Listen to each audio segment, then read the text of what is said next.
otra vez, en la realidad incomprensible de que su ira es santa. La realidad divina de la ira de Dios no es como la nuestra. Si yo le pregunto, ¿cómo usted cree que es la ira de Dios? Su definición va a quedarse corta de palabras. ¿Por qué? Porque tenemos una perspectiva limitada de la ira. Y lo habló muy bien el pastor Marcelo el domingo. El amor no se irrita. Si la ira nuestra, la única ira, el único temor, y esto va relacionado, el único temor, el único miedo, la única ira que podemos conocer es la que usualmente vivimos en nuestra naturaleza pecaminosa. Pero la Biblia nos da una definición muy diferente. ¿Sabe cuál es la diferencia entre la ira de Dios y la ira nuestra? La santidad de Dios. La ira de Dios es santa. Nuestra ira casi nunca lo es. Y ya vimos el domingo, valga el comercial, cómo nuestra ira realmente puede ser justificada bíblicamente. Pero ¿qué más requiere el Señor? No solamente que le temas, sino que andes en sus caminos. Ya vimos esto en Efesios y Tesalonicenses, lo vimos bastante bien esto, el compromiso de andar o vivir de una manera digna de la vocación a la que fuimos llamados. Y vimos en Tesalonicenses que estos frutos de fe, de esperanza y de amor abunden más y más en nuestro caminar. Y aquí es donde vimos cómo el esfuerzo es un requisito bien indispensable para esto. Pero ¿qué más requiere el Señor de su pueblo? Que le teman, que anden en sus caminos, que le amen.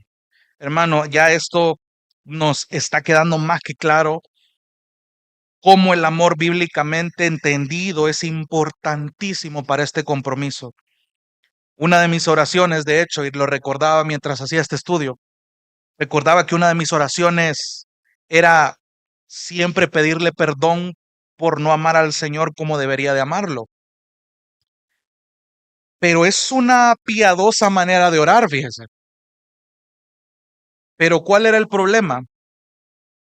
Que mi base estaba en que ese amor lo estaba midiendo bajo mi comodidad e iniciativa sin sacrificar nada. O sea, mi oración era, Señor, perdóname porque yo no te amo como debería amarte, pero en palabras pequeñas está diciendo, pero es que yo quiero amarte como tú te lo mereces, pero a mi manera. No quiero sacrificar nada. Quiero lograr esa fórmula mágica de que cualquier cristiano anhela, de poder amar como tú amas sin sacrificar nada. Y muchos cristianos viven así. Muchos cristianos parece que quieren amar al Señor de esa manera y estamos mal.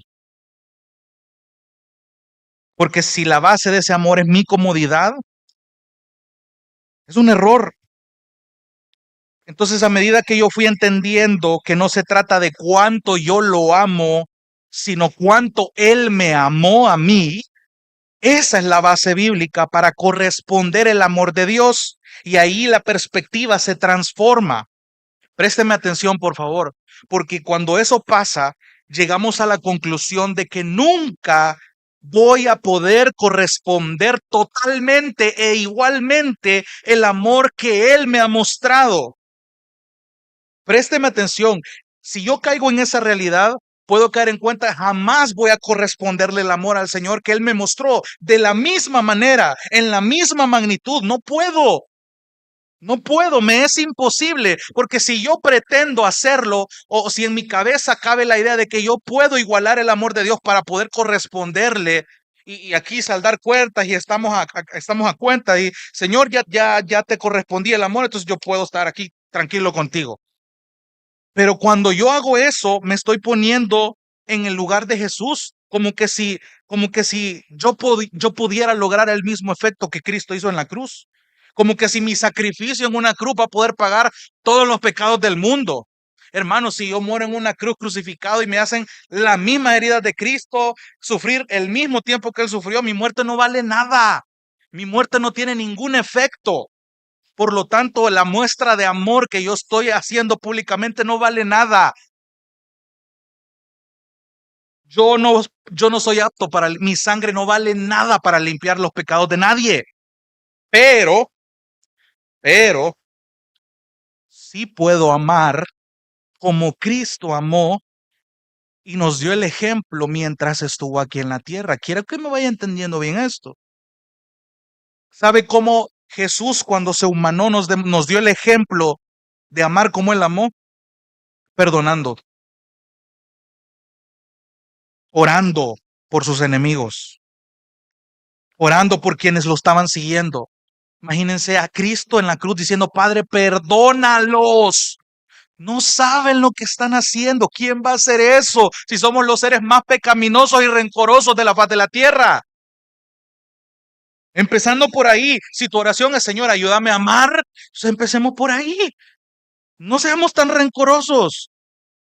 Ora por tus enemigos, ora por los que te siguen, por los que te lastiman. Y cuando te comprometes a amar de esa manera, empezás a entender la humildad que hay de por medio para tener el mismo sentir, como dice Filipenses, que hubo en Cristo Jesús, que consideró al otro más importante que a sí mismo. Entonces comienza a tener sentido lo profundo de este compromiso. Pero según Deuteronomio, ¿qué más requiere el Señor aparte de amarle? Servirle. Lo acabamos de cantar. Y lo hemos hablado antes, hermanos. La mayoría piensa que el servicio es lo que yo hago para el Señor. En cierto sentido es verdad.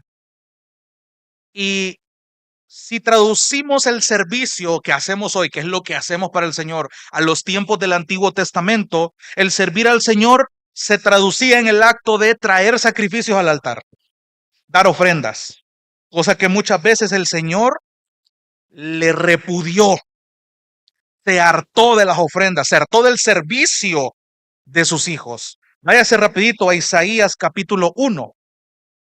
Isaías capítulo 1. Imagínese, usted piensa que usted está en el Antiguo Testamento e imagínese que usted está cumpliendo los mandatos del Señor que Él dejó y usted va con su ofrenda todos los días sin fallar, usted es bien puntual, usted no falta con esto y está cumpliendo, está ofrendando, está ofreciendo sacrificio porque a Dios le agrada y es olor grato y etcétera, etcétera.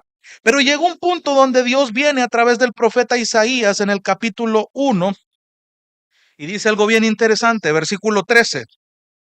Isaías es un instrumento muy usado por el Señor en los tiempos donde su pueblo era rebelde. Versículo 13, Isaías 1:13. Señor, el Señor está diciéndoles, no traigan más sus vanas ofrendas. El incienso me es abominación.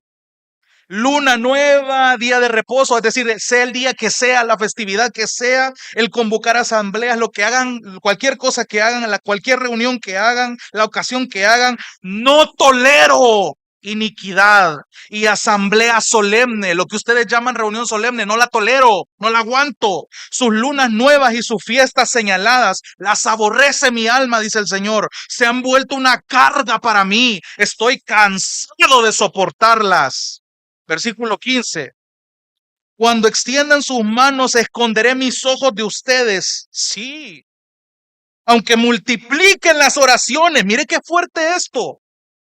Yo no escucharé. Sus manos están llenas de sangre. Esa es su condición.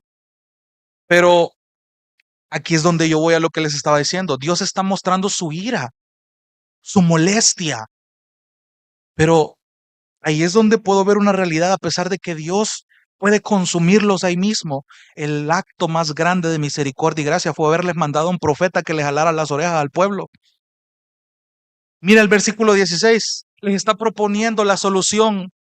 Lávense, límpiense, quiten la maldad. No está diciendo tráiganme mejores ofrendas, cambien sus holocaustos, cambien la liturgia de sus reuniones. Lo que está diciendo ahí, lávense, está hablando de una obra interna. A Dios no le interesa lo que yo vengo a hacer externamente. Yo puedo engañarlos a todos, pero yo puedo estar podrido espiritualmente por dentro. A Dios lo que le está interesando en este punto de la historia del pueblo de Israel, lávense, límpiense, quiten la maldad de sus obras de delante de mis ojos, cesen de hacer el mal, versículo 17, aprendan, esto es clave, subráyelo, aprendan a hacer el bien, Busquen la justicia, reprendan al opresor, defiendan al huérfano, aboguen por la viuda. Imagínense lo que Dios estaba haciendo con el servicio de su propio pueblo. Váyase más adelantito al libro de Oseas. Oseas capítulo 6. Oseas capítulo 6, un profeta también muy usado por el Señor, también para reprender la maldad de su pueblo. Ezequiel, Daniel, Oseas. Oseas capítulo 6 es un texto conocido. Oseas capítulo 6, versículo 6. Se da la misma situación. Oseas capítulo 6, versículo 6. En la versión de la Biblia de las Américas dice, porque me deleito más en la lealtad. La traducción del hebreo aquí es misericordia, me deleito más en la misericordia. Pero otra traducción del hebreo dice lealtad, que es la traducción más precisa. Otra traducción es me deleito más en el compromiso. Me deleito más en eso que en el sacrificio de ustedes, que en el servicio que ustedes me puedan dar, ese servicio externo que pueden aparentar. ¿Y saben qué? Me deleito más en el conocimiento de Dios que en los holocaustos. La Reina Valera dice, porque misericordia quiero y no sacrificios. Conocimiento del Altísimo más que sus holocaustos. Se da cuenta que a Dios le interesa más que todo un servicio que el servicio no es algo externo, ese es el resultado. Un correcto servicio, y es algo que estábamos cantando, un correcto servicio es el resultado de una actitud correcta, de algo interno que ha sido trabajado primero. Cuando eso pasa, hermanos, hasta la más mínima acción que yo puedo hacer aquí, pero con una actitud correcta, está mostrando un gran compromiso. Pero ¿qué más requiere el Señor según Deuteronomios? Que guarde sus mandamientos. Y hermanos, hay quienes externamente pueden aparentar que guardan los mandamientos del Señor. Lo acabamos de ver aquí en el ejemplo de los rituales y sacrificios del Antiguo Testamento, pero Dios busca transformar el interior del corazón. ¿Sabe para qué? Para que podamos cumplir de forma genuina los mandatos. No está hablando aquí de un fruto postizo que yo puedo aparentar. No está hablando aquí de un disfraz de obediencia que yo puedo aparentar. De hecho, por cuestiones de tiempo, en Ezequiel 36, versículos 26 y 27, a Ezequiel se le revela una profecía de parte del Señor. Es algo que estaba adelantando lo que Dios iba a hacer en el nuevo pacto que se vino a cumplir en Cristo y en la obra de la cruz. Pero en Ezequiel 36, 26, a Ezequiel se le da una promesa tan preciosa de parte del Señor que él traería personas de diferentes pueblos, transformaría sus corazones, pondría su espíritu en ellos para que de forma genuina anden en sus caminos, cumplan sus mandamientos y sus ordenanzas. Y si nos vamos al Nuevo Testamento, Jesús mismo confrontó el falso acto de guardar los mandamientos de Dios de los fariseos y les enseñó lo importante que debe ocurrir primero en el corazón para que lo externo hable de lo que pasó en el interior. De hecho, el texto más conocido cuando Jesús se dirige a sus discípulos y resume bien este punto, Juan 14:15. Si me amáis, guardad mis mandamientos. Más claro no lo pudo haber dicho. En otras palabras, guardar los mandatos de Jesús y obedecerlos es el resultado ¿de qué? De un compromiso genuino, donde el amor es bien entendido y bien practicado. Fácil es guardar los mandamientos de Dios quitando todo esto, una apariencia, pero eso no dura mucho y no termina bien. Nunca va a terminar bien. Regrese a Deuteronomio y hay algo interesante que quiero que observe. Deuteronomio capítulo 10. Ahí en el versículo 13, al final dice que guardes los mandamientos del Señor y sus estatutos que yo te ordeno hoy, dice la Biblia de las Américas, para tu bien. Eso me llama la atención, porque en el hebreo está justamente traducido de esa manera.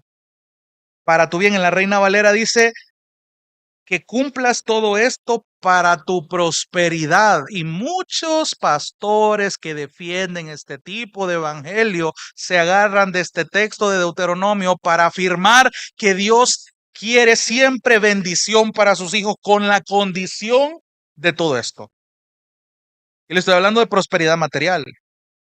Estos pastores andan diciendo, ya ve, el Señor requiere que le temamos, que andemos en sus caminos, que lo amemos, que le sirvamos. Guarde sus mandamientos para que usted prospere.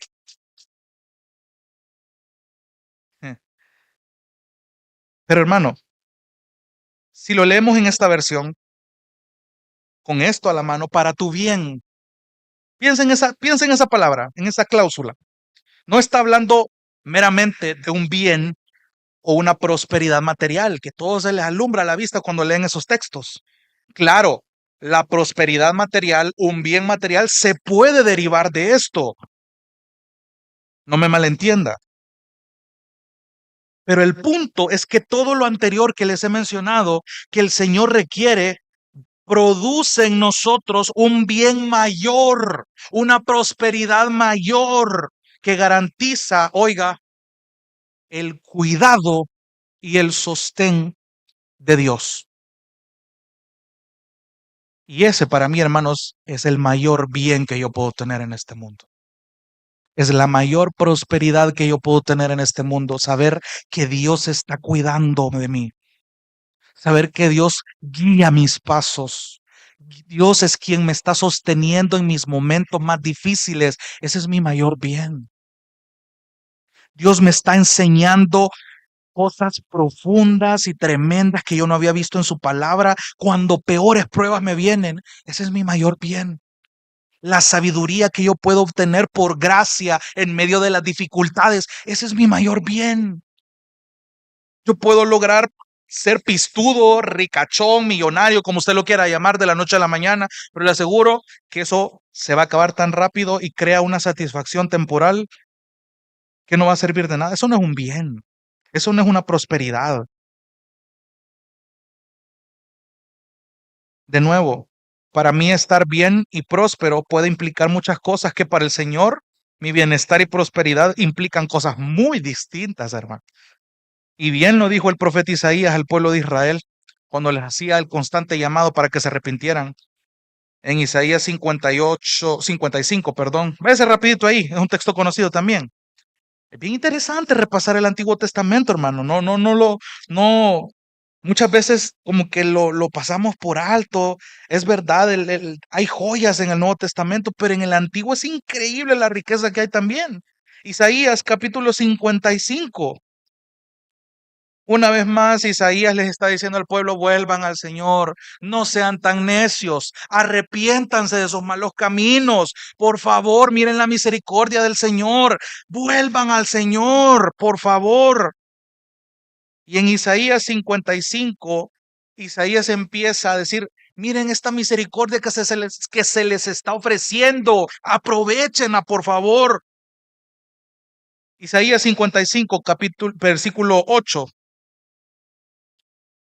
Desde el 7, Dios está haciendo a través del profeta una advertencia. Que el impío abandone su camino, dice el versículo 7. Que el hombre malvado abandone sus pensamientos, que se vuelva al Señor, porque así Él va a tener compasión a ese Dios nuestro. El perdonar de Él es amplio. Y mira el versículo 8, ¿sabe por qué? Porque mis pensamientos no son los pensamientos de ustedes, ni sus caminos son mis caminos, declara el Señor, versículo 9. Porque como los cielos son más altos que la tierra, así mis caminos son más altos que sus caminos y mis pensamientos más que sus pensamientos. ¿Qué está queriendo decir esto? Nuestro concepto de bienestar, si lo amarramos con el otro texto, nuestro concepto de bienestar y prosperidad es muy distinto al que Dios tiene. ¿Qué requiere el Señor? Todo esto para nuestro bien, sí, pero el bien bajo la perspectiva de Dios, no la suya ni la mía. Ahí la cosa cambia. ¿Sabe dónde puedo ver yo esto ratificado en el Nuevo Testamento? Romanos 8:28. Para todos los que aman al Señor, todas las cosas les ayudan para, pero es el bien bajo la perspectiva de Dios, no la suya ni la mía. Para mí estar bien puede ser tener pisto, tener carro, tener una casa en otro lado, tener menos panza.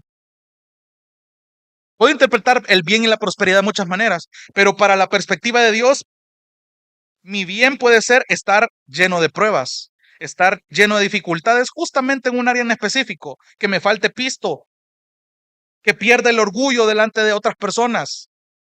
Eso es un bien para mí, pero para mí no me representa ningún bien, pero para el Señor sí. Entonces, esa es la perspectiva bíblica a la que hay que apuntar. Y entonces sí, vamos a ser prósperos en el Señor y vamos a hacer el mejor bien en el Señor. Sí, la cosa ya cambia, se da cuenta. Entonces, teniendo este buen colchón de base y voy corriendo por razón de tiempo. La semana pasada decíamos que un compromiso genuino como parte del poder sobrenatural del Evangelio tenía dos distinciones. El compromiso que se basaba en la comodidad, ya lo vimos, y el compromiso que se basa en el llamado. Y aquí es donde contestábamos aquella pregunta de cómo debe ser tomado bajo esta perspectiva que ya vimos nuestro compromiso con los hermanos de la iglesia, a diferencia de cualquier otro compromiso que tenemos en el mundo. ¿Sabe por qué? Porque la comodidad decíamos que se enfatiza en el egoísmo, la superficialidad, ahí queda el egoísmo, la comodidad, perdón. En cambio, el compromiso que se basa en el llamado enfatiza el esfuerzo por los demás y el profundizar las relaciones. Entonces, entendiendo esto hasta acá, quiero continuar con la última parte para seguir profundizando lo último del compromiso. Entonces, quiero continuar con esta parte significativa del compromiso. Le hago una pregunta, ¿qué pasa cuando un compromiso se vuelve significativo? Y aquí es donde yo quiero desarrollar 4 cualidades. ¿Qué pasa cuando un compromiso se vuelve significativo? Primero, se vuelve sacrificial. Voy a ir un poquito rápido en esto porque es sencillo de entender, sin embargo, voy a hacer unas pausas en cosas claves. Romanos 12, del 13 al 17, vaya a ser rapidito conmigo. Romanos capítulo 12, un texto que también los primeros capítulos son muy conocidos. Romanos 12 está diciendo cómo debe ser la actitud del creyente. Comienza diciendo, les ruego por las misericordias del Señor que presenten sus cuerpos en sacrificio vivo, no se conformen a este siglo, transfórmense, renuévense, para que comprueben cuál es la voluntad del Señor, buena, agradable y perfecta. Y entonces a partir de ahí comienza a desglosar cuáles son los deberes y actitudes que el cristiano debe mostrar ya en acciones. ¿Por qué digo que cuando un compromiso se vuelve significativo es sacrificial? Romanos 12, versículo 13. Mire las acciones que implican sacrificio acá. Romanos 12:13 dice, contribuyendo para las necesidades de los santos. ¿Qué más? Practicando la hospitalidad. Versículo 14, ¿qué más? Bendigan a los que los persiguen. ¿No les suena familiar ese mandato? Bendigan, lo vuelve a decir, y no maldigan. Versículo 15, gócense con los que se gozan y lloren con los que lloran. Versículo 16, tengan el mismo sentir unos con otros, no sean altivos en su pensar, sino condescendiendo con los humildes, no sean sabios en su propia opinión. Versículo 17, nunca paguen a nadie mal por mal. Respeten lo bueno delante de todos los hombres, si es posible. En cuanto de ustedes dependa, estén en paz con todos los hombres. Me emocioné, me fui hasta el versículo 18. El punto al que quiero llegar, hermanos, a lo que acaba de leer, es todas estas acciones requieren un sacrificio increíble. Piensen esto. Si usted ahorita se encuentra en un buen momento o en un pésimo momento de su vida, Mi compromiso como tal, como creyente, está en quitar la mirada de mi persona con el objetivo de dirigirla hacia mis hermanos, ya sea para gozarme con ellos, y ojo, ya sea para gozarme con ellos estando yo en una situación difícil, o sea llorando con mis hermanos en medio de mi mejor momento. Por ejemplo, si aquí en la iglesia hay un matrimonio que no puede tener hijos, debe hacer el sacrificio, correctamente dicho y entendido, de alegrarse, gozarse genuinamente cuando otro matrimonio de la iglesia logre tener hijos. Dijera eso. Debería alegrarme. Si yo acabo de conseguir un nuevo empleo, yo debería de acompañar en su tristeza a la hermana que perdió su empleo. Dijera eso. Yo debería de acompañar, de dar mi dinero, ojo, yo debería de dar mi dinero, mi tiempo e incluso mi hogar, abrirle las puertas de mi hogar para cuidar a otros en la iglesia, simplemente porque ellos forman parte del pueblo de Dios, contribuyendo para las necesidades de los santos, practicando la hospitalidad. Hermanos, amar de esta manera no es únicamente para un grupo de cristianos élite, solo para los que se llevan súper bien con los pastores, solo para los que se toman selfies y las suben a sus redes sociales. Esto es labor de toda la iglesia. Esto es lo que significa realmente ser cristiano. Si usted es de las personas que no trae a cualquiera a su casa, hermano, déjeme decirle que le hace falta Cristo.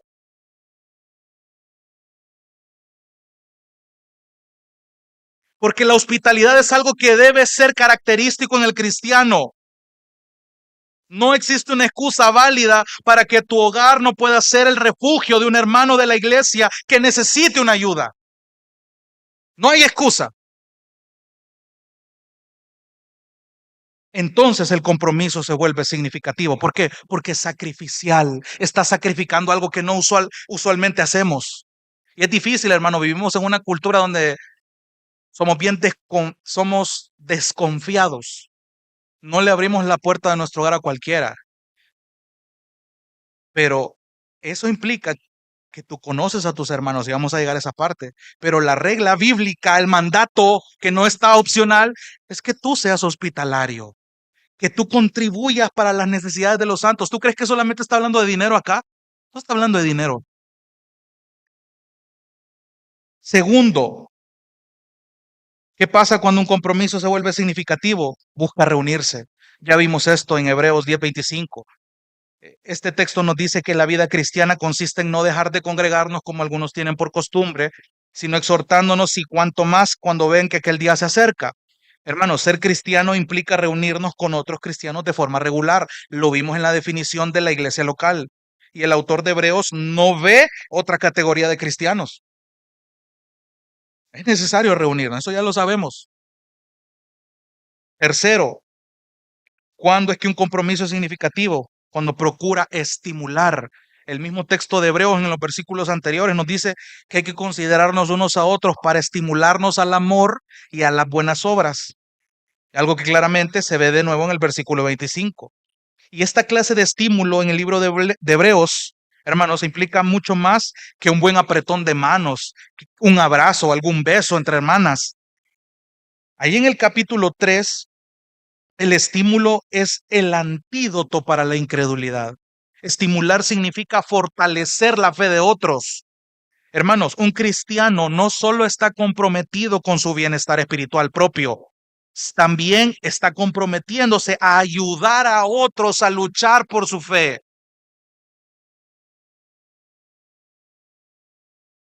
Cuarto, se enfoca en cuidar.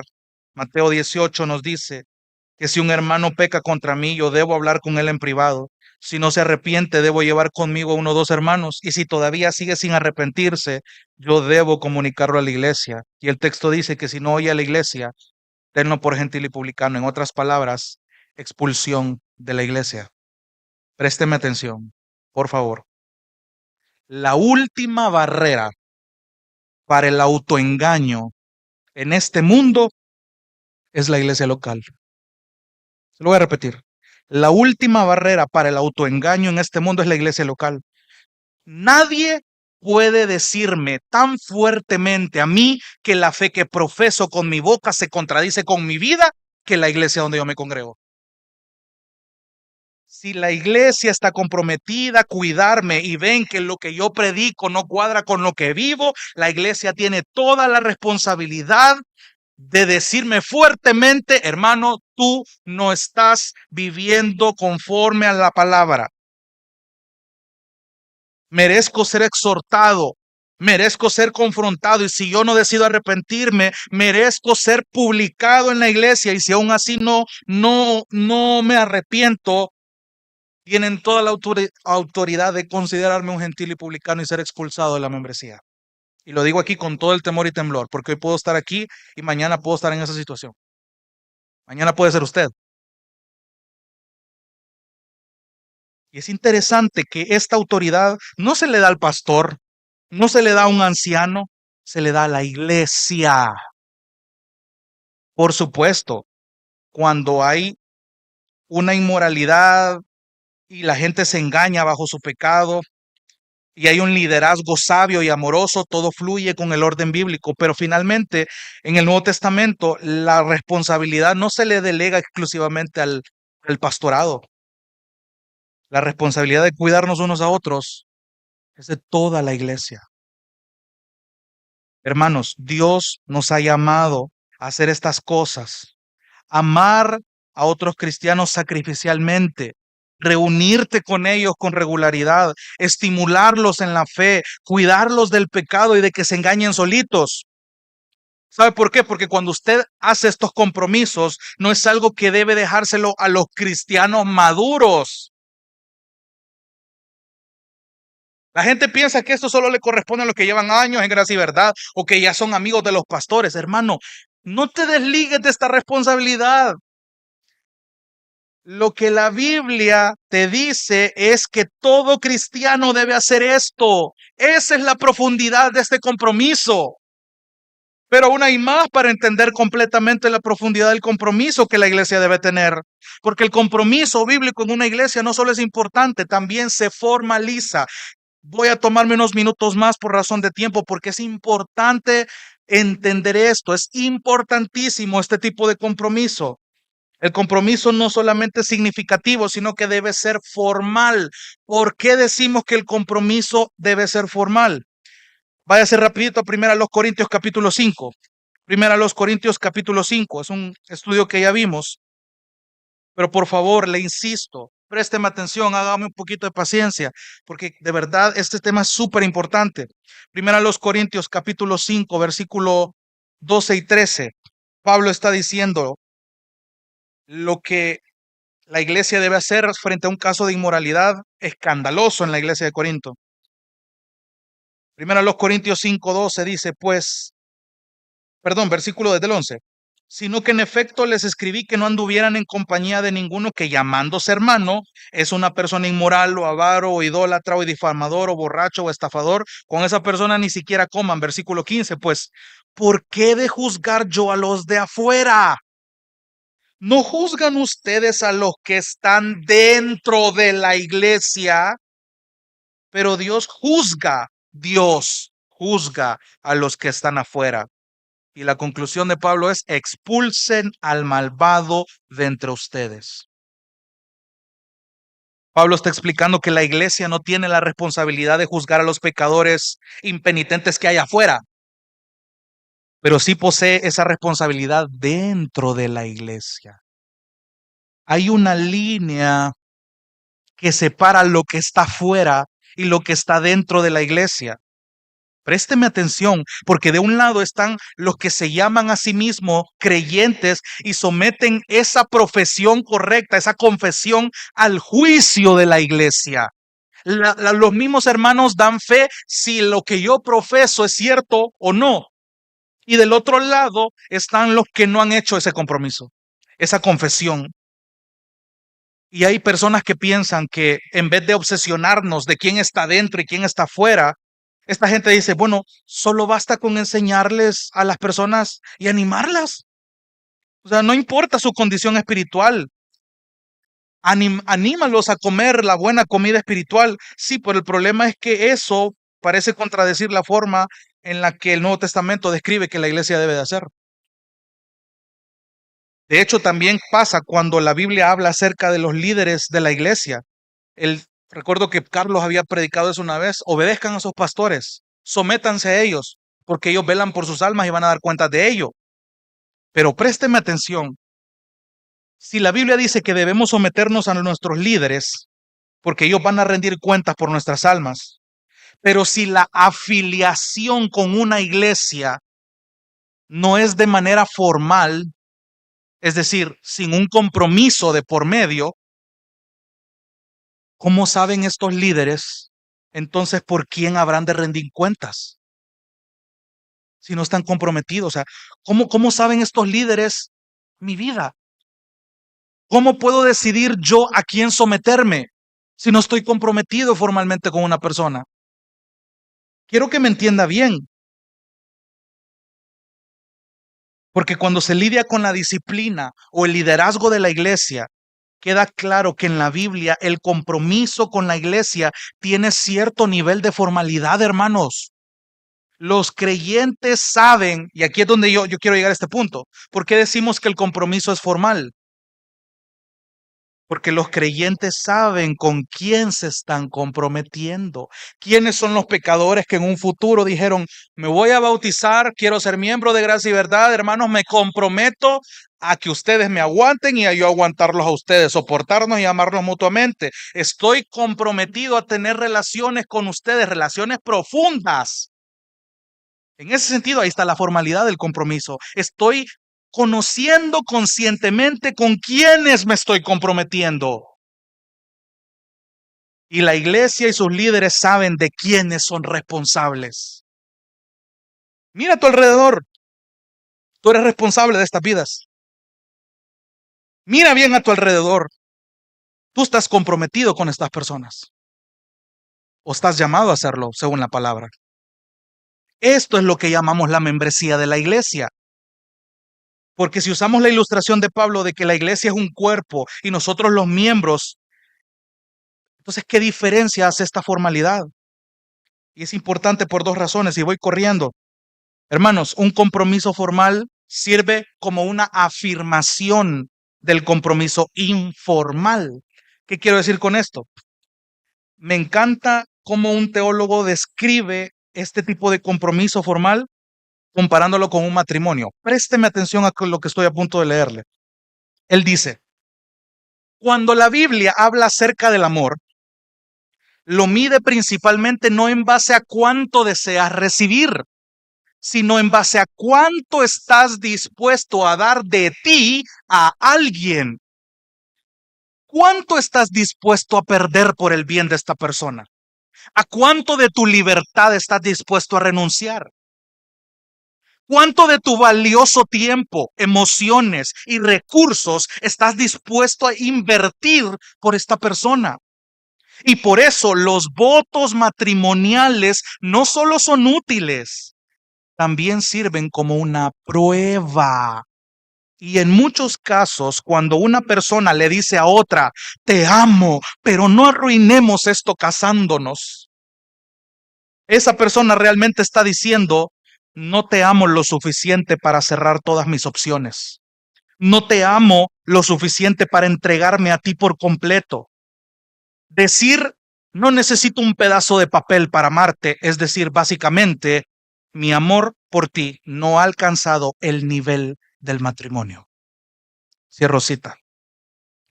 Aunque evidentemente membresía y matrimonio no sean iguales, en ese sentido, hermanos, son similares en cuanto a que hay una relación interna entre personas.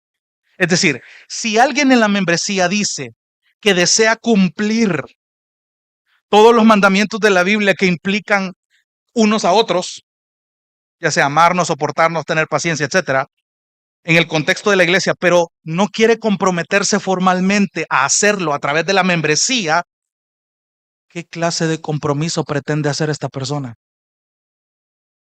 Su amor por su iglesia no ha alcanzado el nivel de la membresía, entonces.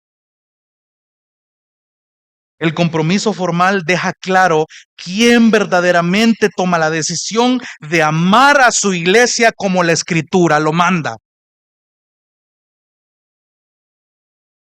Porque lo que hace este compromiso es anunciar lo que la persona ha hecho. Y eso comienza a crear relaciones profundas.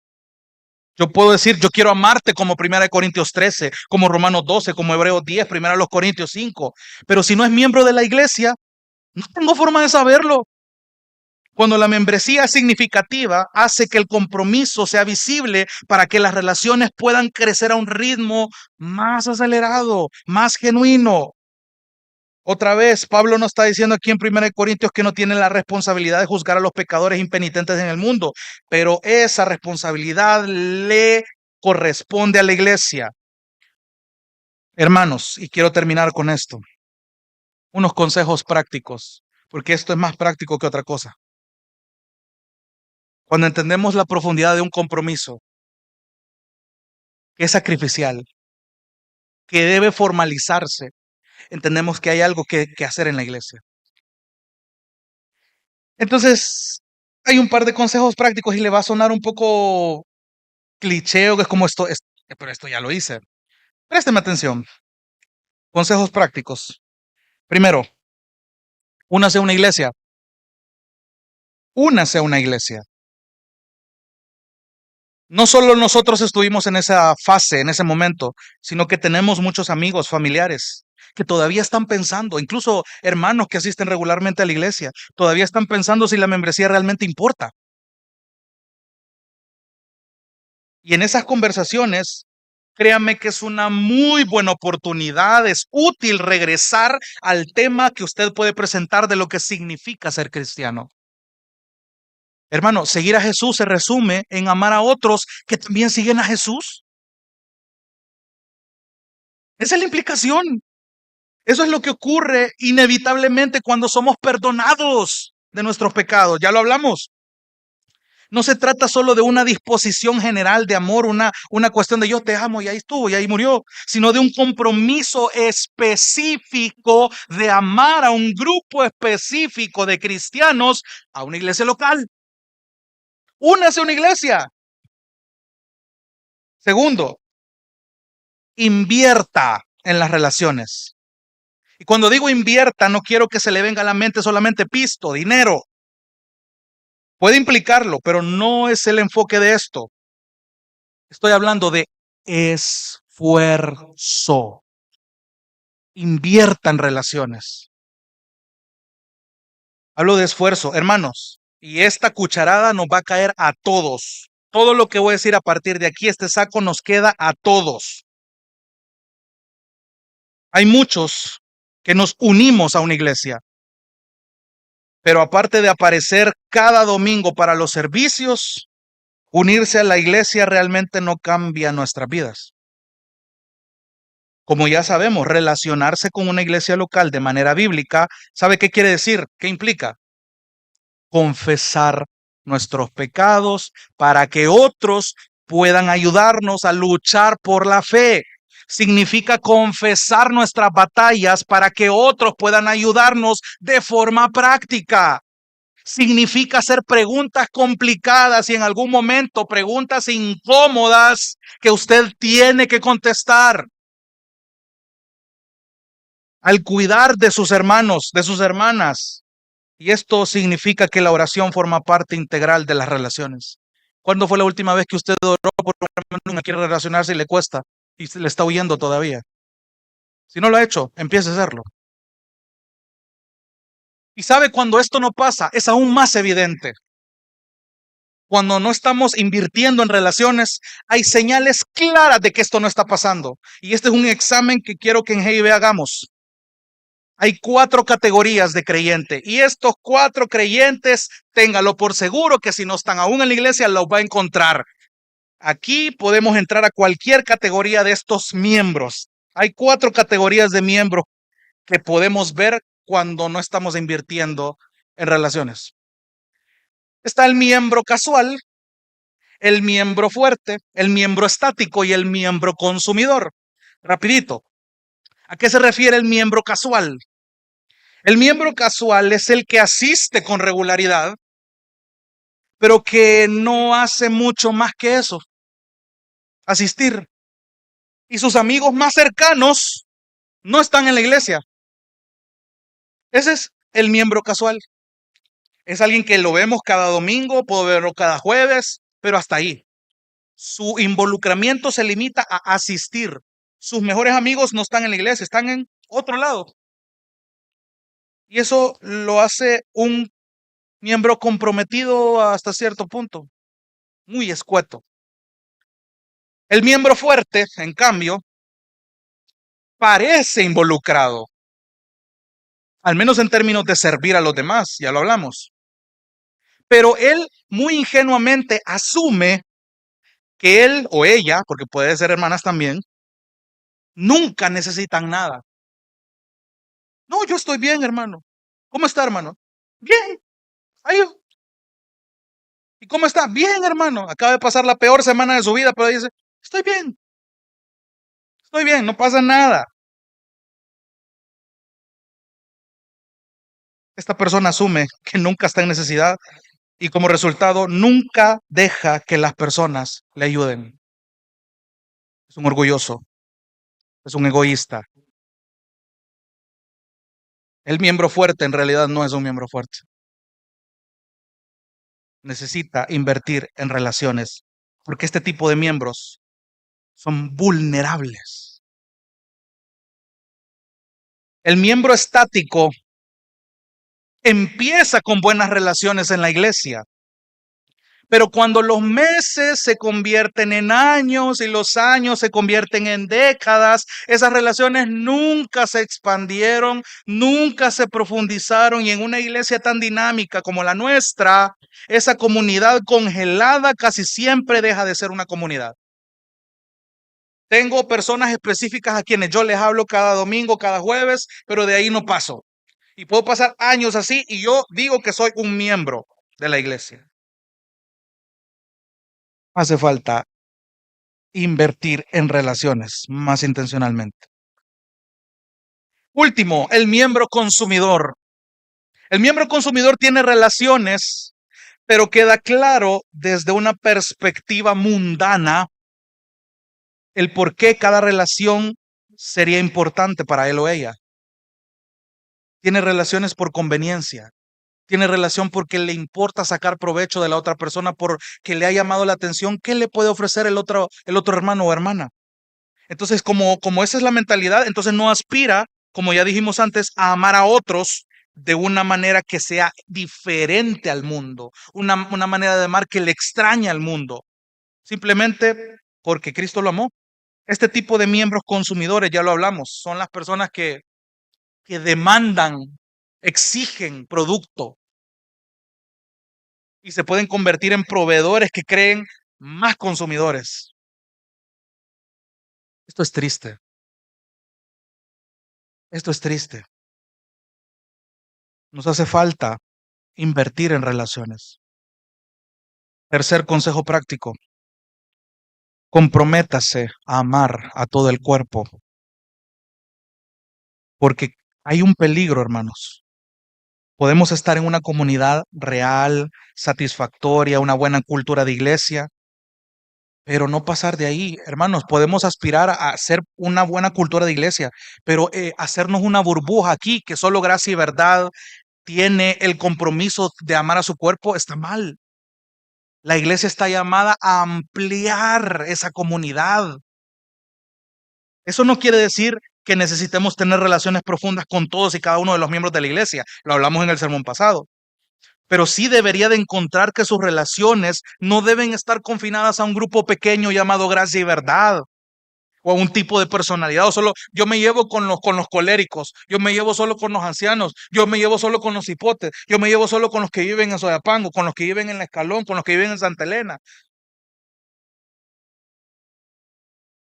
Si usted toma la iniciativa de incluir en sus amistades a personas que son bien diferentes a usted, usted se va a dar cuenta que en vez de una iglesia conformada por esas categorías que le acabo de mencionar, usted va a tener una iglesia donde las redes de relaciones se están extendiendo y se ensanchan para cubrir a toda la congregación. No es casualidad que de repente en una pluralidad de ancianos, el hermano René, el hermano Carlos, el pastor Mario, el pastor Marcelo y su servidor tengan grupos afines, pero a la larga, qué bueno es que no hay una separación, que los que son más allegados al pastor Marcelo también puedan mantener una conversación conmigo, que los allegados al pastor Mario puedan ser allegados a los que se llevan más conmigo. O sea, no se trata de quién es el amigo de quién, se trata de que Cristo nos une y que estamos comprometidos unos por otros, porque aunque somos bien distintos por actitud y personalidad, el mayor lazo es Cristo y por tanto puede haber una expansión de este compromiso. Podemos dejar de ser estos tipos de creyentes que ya habíamos dicho.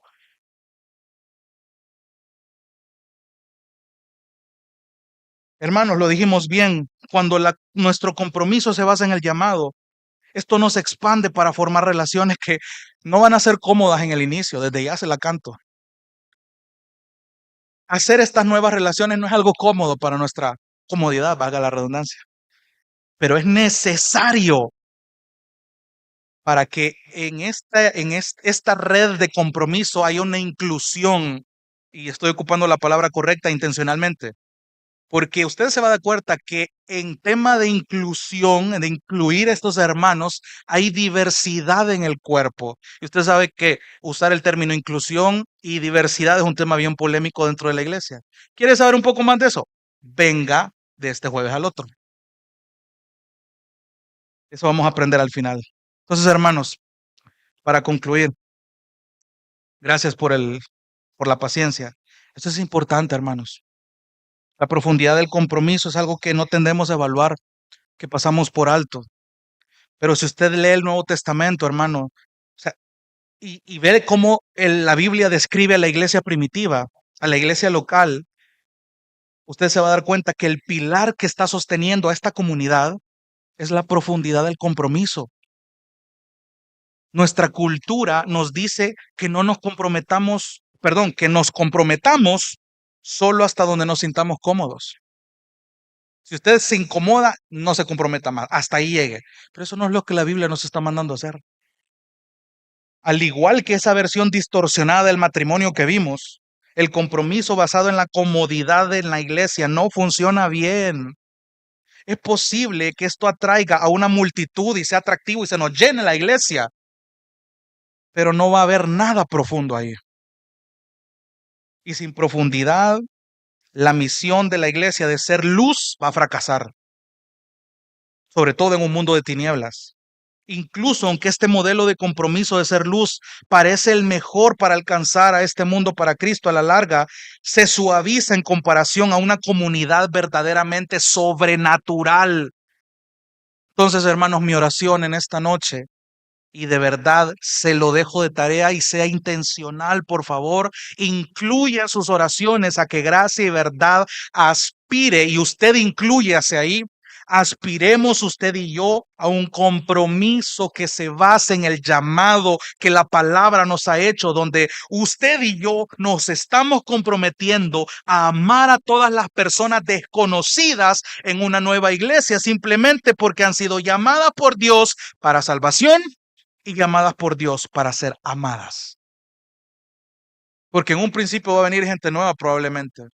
Su compromiso ya está dicho acá. Acuérdese de este mensaje. Y cuando este compromiso es el fundamento, las relaciones van a florecer de una manera sobrenatural que digan, este es el Evangelio, este es el amor que Cristo reflejó por su iglesia. Por lo tanto, la iglesia está llamada a comprometerse y a reflejar la gloria a través de este amor, paciencia y muchos otros frutos que usted ya conoce. Amados, amadas, la profundidad del compromiso nos compete. Ore por él, ore por este compromiso. Comprométase usted. Sé que no es algo cómodo en un inicio, pero es lo que el Señor nos ha mandado a hacer porque tenemos a su Espíritu Santo habitando en nosotros. Vamos a orar. Padre bendito, quiero darte las gracias infinitamente a ti, oh Dios.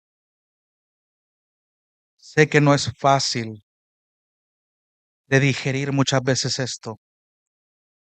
Pensamos que son temas que ya dominamos, pensamos que son temas que posiblemente ya entendemos a totalidad, pero gracias a tu Espíritu por humillarnos. Gracias, Señor, porque una vez más quiebras nuestra aparente sabiduría y nos revelas que realmente no sabemos nada.